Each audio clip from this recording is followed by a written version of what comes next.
Before this video starts, I would like to say this list is my own opinion. If you do not agree, then put your own list in the comments by all means. Also, this video is going to be filled with some spoilers for the Kingdom Hearts series, so if you don't want to hear them, then turn back now. But yeah, otherwise, just enjoy the video, and thanks for watching. What's up guys, today I'm doing my own top 5 list on the Kingdom Hearts worlds, and Kingdom Hearts is a game I think very unique in the fact that you actually get to go around to different worlds instead of staying in your own like little planet or a little coffin of being trapped in.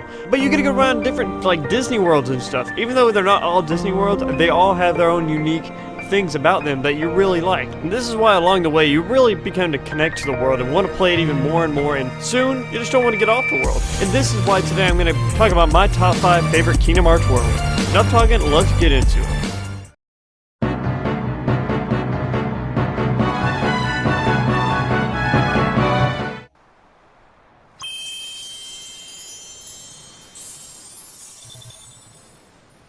At number 5, we have one of my favorite worlds in Kingdom Hearts, the first game. Probably actually one of the only worlds that I really like, and felt like it was actually pretty straightforward of what you were supposed to do, like, not like the other maps where it's kind of confusing where you had to go and stuff, but this map was just really fun. It wasn't too big and too small or anything, even though you might have felt like a little trapped on the ship at times, but it had a really fun boss battle with Captain Nook, and probably one of the harder battles in the game where you had to fight Sora's Shadow, which, believe me, that is a pretty frustrating battle, especially if you lost. You had to go through the cutscenes again. But nonetheless, it's a really fun world, and I like the fact that you can fly in the world too. That's not bad either, and the fact that you gotta keep part of the ability later where you can glide, which is a really good ability, and that is why it's number 5 on my list.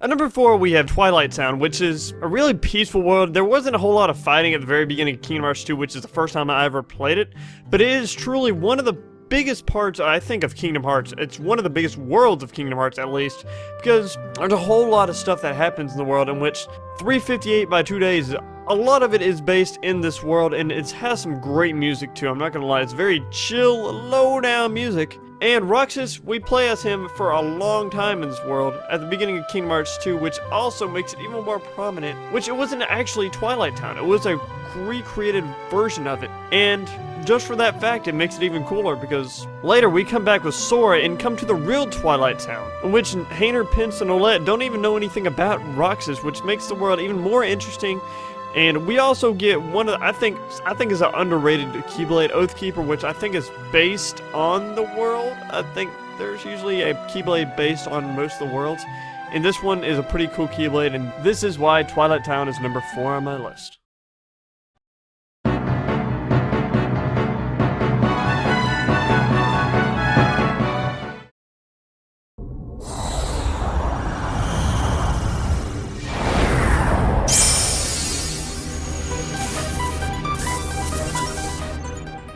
Tron, oh Tron, what an amazing world you have. This is at number 3 for just the fact, I mean, everything in the world just looks amazing. From the streamlined suits that they have on and just everything about it. Master Form, you can't really see Master Form a whole lot, but it turns yellow and just looks all badass. Everything in this world just looks amazing. And at the very end, it's just a sad time between when we have to say goodbye to Tron. It's really one of the sadder moments in the game. I think nobody ever really looks at it. But it also has some cool boss battles. I think one of the easier boss battles in Kingdom Hearts, but it's still nonetheless a pretty badass boss battle. And this is just a really fun world overall.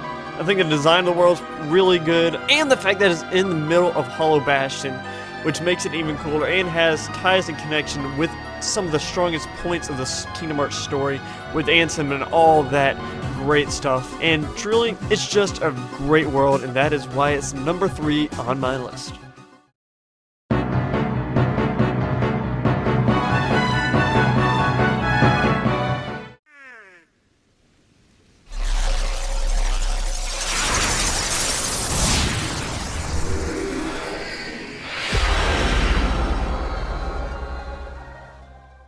And at number 2, we have a streamline of battles in one of the greatest worlds in Kingdom Hearts, and one of probably the badass just series of events in the game. Where we get to the end, after we've beaten everything in the game, we get to the very end where we've got to go save Kairi, save Kingdom Hearts, save everything.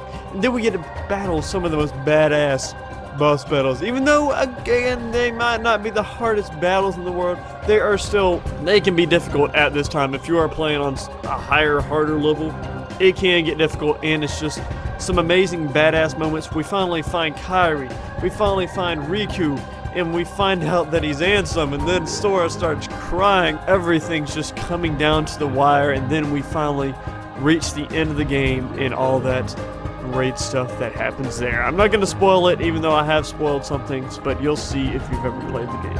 And this is why the world that never was is my number 2 favorite Kingdom Hearts world.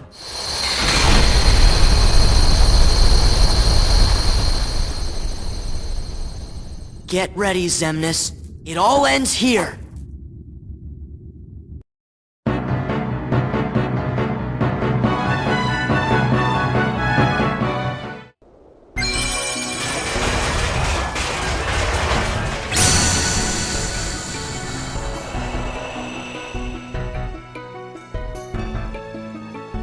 Hollow Bastion, everything that just happens in the world speaks for itself. I mean, holy crap.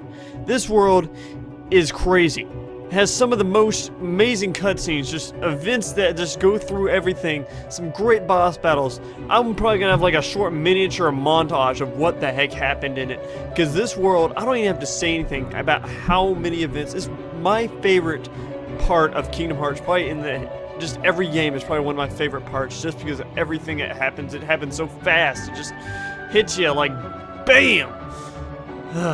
It's a very great world. I'm gonna have a miniature little montage in the middle of this, because this is why it's number 1 on my list.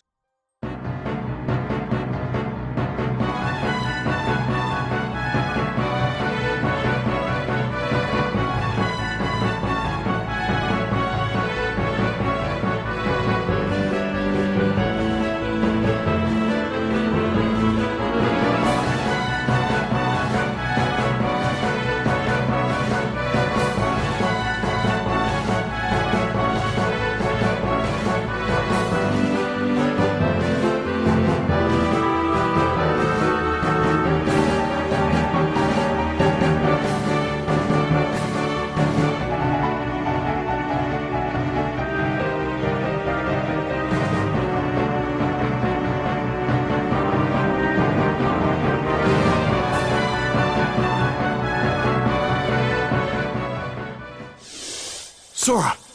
Donald! Goofy! Relax. Those 3 aren't going down that easily. The Keyblade's chosen one. He's a lucky kid. Hope y'all enjoyed my top 5 favorite Kingdom Hearts worlds, and if you did, punch a like button on your fist. If you'd like to see more, punch the subscribe button on your fist. Also, don't forget to leave your top 5 favorite Kingdom Hearts worlds down in the comments. Thanks for watching. I'm the Walking Gamer. See y'all later. Peace out.